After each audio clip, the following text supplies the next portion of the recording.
programang ito ay rated SPG, striktong patnubay at gabay ng magulang ang kailangan. Maaaring may masiselang tema, lengguwahe, karahasan, sexual, horror o droga na hindi angkop sa mga bata.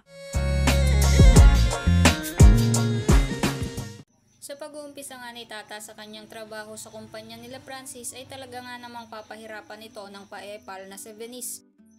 Dahil nga kung ano-anong ipapagawa nitong si Venice kay Tata na hindi naman na dapat si Tata ang gagawa ng mga iyon. Kaya naman dahil doon ay mapapa-overtime nga itong si Tata sa unang araw nito sa kanyang trabaho. Samantala dahil nga sa inaantok itong si Tata ay maiisipan nitong magtimpla muna ng kape para magising naman daw ang diwa nito at matapos na nito ang pinapagawa sa kanya nitong si Venice at nang makauwi na nga daw siya.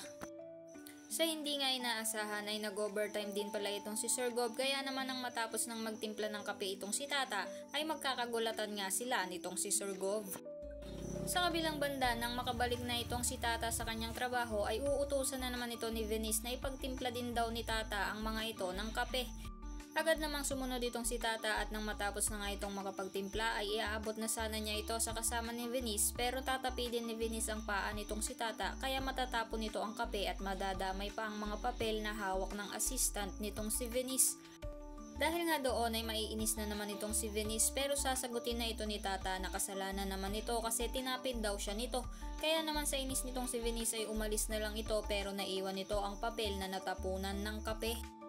Sa pagka-curious nga nitong si Tata ay dadamputin nito iyon at ipapakita niya ito sa isa sa mga kasamahan niya sa trabaho at magugulat iyon na bakit daw may mga listahan ng pera ng kumpanya itong si Venice at permado pa daw iyon. Kaya naman agad nakukutuba ng katrabaho ni Tata na hindi daw kaya nagnanakaw itong si Venice ng pera mula sa kumpanya ng mga palma.